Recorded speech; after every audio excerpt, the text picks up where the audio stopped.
Est-ce que la machine va nuire à notre créativité humaine? C'est aussi une question importante. Un des principes, c'est rire pour bien communiquer avec l'intelligence artificielle. Rire, c'est-à-dire s'émerveiller, c'est-à-dire être enchanté. Et quand des professeurs donnent ChatGPT en cours, les élèves, ils sont enchantés. Donc, ils ne sont pas dans une posture de consommateur apathique, déléguant tout à la machine en disant écris pour moi et je me débrouille et voilà c'est comme ça. Au contraire, ils sont passionnés. Et je dirais même ceux qui trichent, ceux qui utilisent ChatGPT pour faire leurs devoirs. Là, ils le font grossièrement, mais dans 4 mois, 5 mois, ils vont le faire avec une subtilité en mélangeant eux-mêmes et la machine, on ne pourra absolument plus rien voir.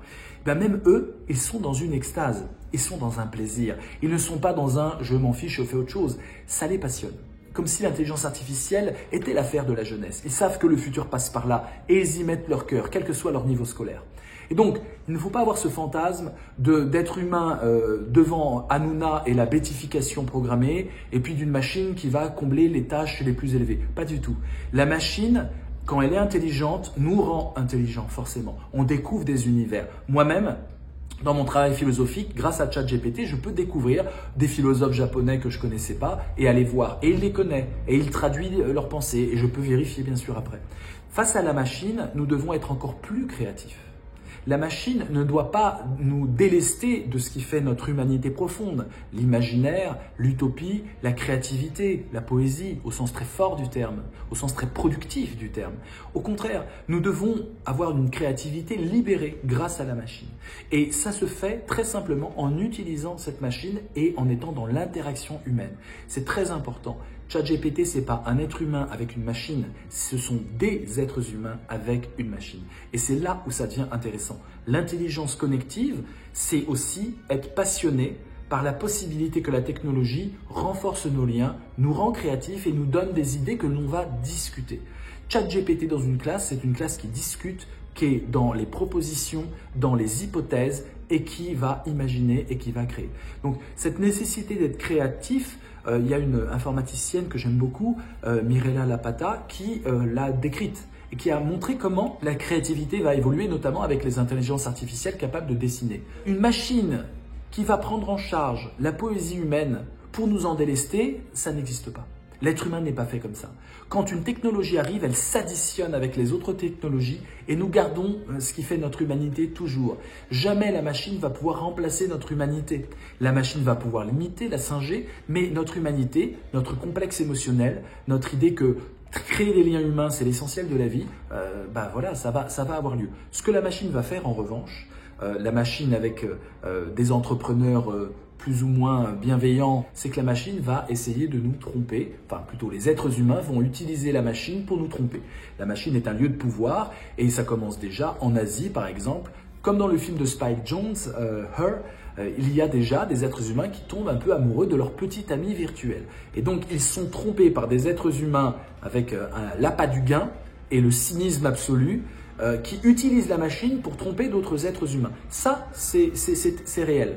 Tout seul, face à la machine, nous pouvons être victimes d'individus mal intentionnés qui utilisent la machine pour nous aliéner, mais tous ensemble, avec la machine, le dialogue humain l'emporte et la machine entre dans notre débat, dans notre imaginaire et dans nos possibilités créatrices démultipliées. Plus on utilise la machine, plus on comprend ses limites. Rendre la machine tabou, l'interdire comme a fait Sciences Po, c'est fétichiser la machine. C'est la diaboliser et donc lui donner plus de pouvoir qu'elle n'a. Plus vous apprenez à conduire une voiture, plus on vous met au volant, plus ça devient une extension de vous-même et plus ça, dédramatise la chose. Plus vous pratiquez la machine, plus vous connaissez les périmètres de ses possibilités, mais aussi les périmètres de ses lacunes et de sa bêtise. La bêtise d'une intelligence artificielle ne peut être révélée que si on la pratique et qu'on trouve les angles. D'ailleurs, les êtres humains en général adorent ça. Il y a une petite, une plus-value narcissique à critiquer l'échec de la machine. N'oublions pas aussi qu'il faut lui dire quand elle échoue pour qu'elle avance. Mais je ferme la parenthèse. Et donc, il faut pratiquer l'intelligence artificielle pour voir que ce n'est que ça, mais ce n'est pas ça et ça et ça, pour comprendre son périmètre de possibilités et comprendre ses limites.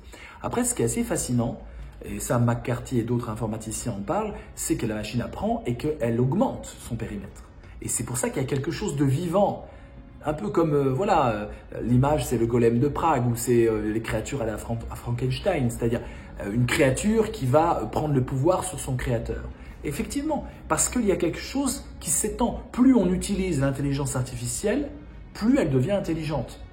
Ce n'est pas le cas avec votre marteau ou avec votre tournevis. Voilà, il ne va pas mieux frapper. L'intelligence artificielle a une sorte de plasticité dans ses possibles, proche de la vie, proche de l'intelligence humaine. Il y a quelque chose de plastique parce que nous l'utilisons massivement et qu'elle apprend de ses erreurs.